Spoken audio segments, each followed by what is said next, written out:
In the spring of 1987, as a 19-year-old kid from a small western town, I boarded a plane destined for foreign soil for the first time in my life. I was neither a tourist nor a soldier. I was a missionary, full of apprehension, but hopeful of seeing lives changed. And in the end, the life that changed the most was mine. Bogota, Colombia is just a 4-hour flight from Miami, but travelers must cross into another dimension to get there.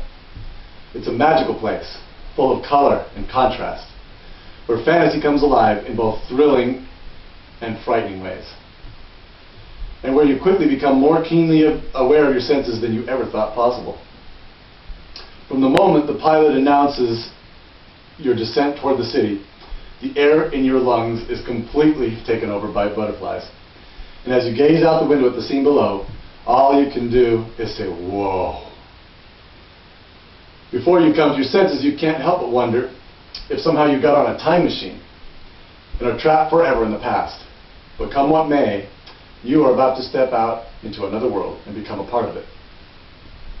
The first thing you are likely to notice is the unnaturally steep, almost vertical slopes of the Andes, and the ravines carved into this landscape that plunge downward into total darkness long before your eyes could hope to judge their depth.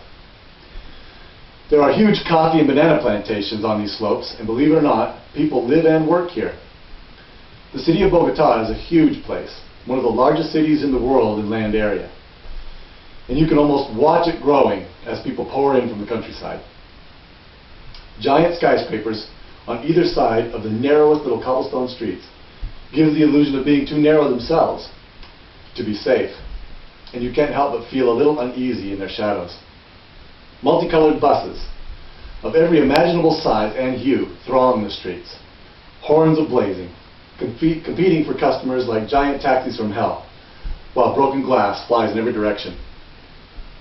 Buildings come in every possible color too, from pink to purple, or a combination of the two. Brightly painted utility poles in spiral patterns are not uncommon. And even the streets can change color multiple times on one block.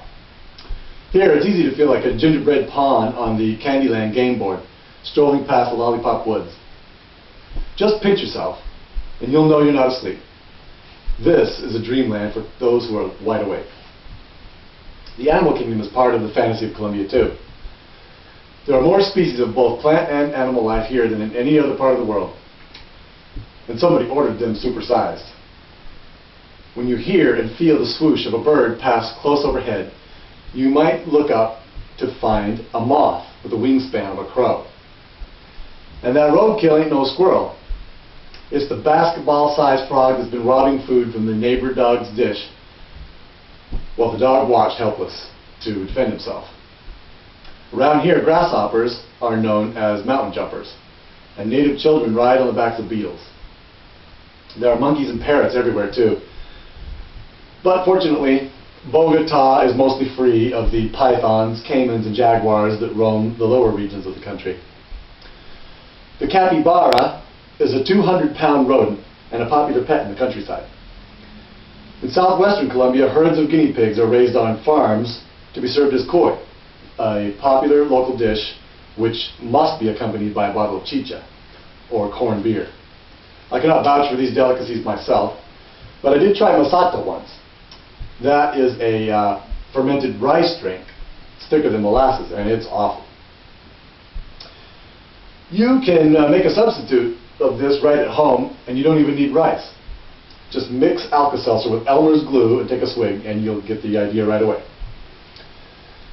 It takes a while to discover what Colombia has to offer in the food category, but once you get past the chicken head soup, the deep-fried ants, and the koi and chicha, it really has a lot to relish.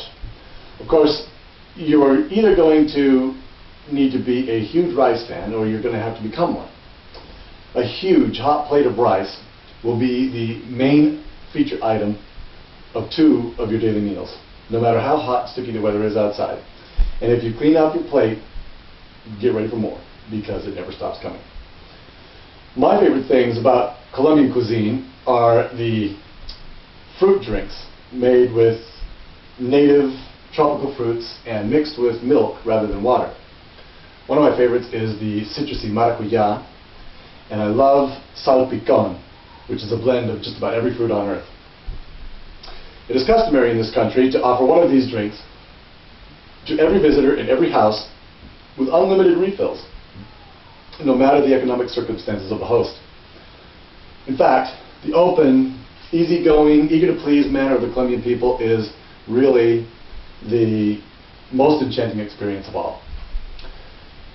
The missionaries used to walk everywhere, and we often attracted large crowds of curious people on our way to a teaching appointment. Imagine your surprise if you opened your door and found not just your expected visitors standing there, but 50 other people. You might hesitate about how to handle it, but here there is no hesitation, as everyone is welcomed inside, seating is arranged, drinks are served, and friendships are made in an instant. In addition to this, the customary greeting ritual requires that you shake hands with everyone in the room when they enter and again when they get up to leave. You must not fail to lavish endless well wishes on each other. It's almost like a contest to see who can think of the most wishes. It can get a little exasperating for an inexperienced gringo, but it's a great way to practice your Spanish if you're willing to jump right in. Very few Colombian homes have things such as washing machines and refrigerators. Your clothes are scrubbed on a stone washboard, and fresh food must be brought home from the open-air market every day. Fortunately, almost every household employs a maid. This is often a young girl whose parents can't afford to keep her at home. Without this arrangement, many children are abandoned to the streets. These gamines, as they are known, along with the vast numbers of unassisted handicapped people, are the public face of poverty in Colombia. I will never forget the deaf-mute girl at the front of the bus holding a baby and a sign. The sign explained that she would sing for donations to get medical help for the baby. I noticed as she began to mouth the words of the song that she was unable to hold her head erect for more than a second, though she kept trying, and the baby had the same condition. I struggled to swallow my tears, and I thought I could hear a lot of swallowing going on around me. During the 1980s, Colombia was often cited as the most violent country in the world. Assassinations and lawlessness were part of life.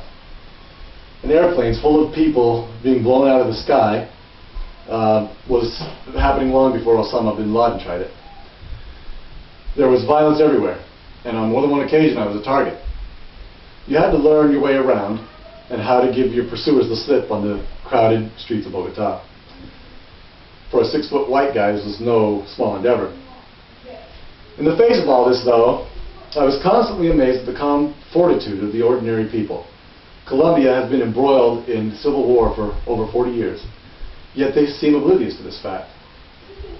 Almost every Monday on the calendar is a national holiday, and no one seems to want to wait till Monday to get the party started. Dancing is both a national pastime and an obsession. You can't make them stop even with a gun to their heads. They always seem to believe things would work out all right in the end, and darn if they didn't. Today, Colombia has one of the fastest growing economies in the developing world, and all travel restrictions have been lifted. There's no place like Colombia. I hated to leave, and I would go back again and again if I could. Not so much for the endless array of unique things to see or experiences to have, but for the chance to shake someone's hand and wish each other well until the sun goes down over a cold glass of maracuya.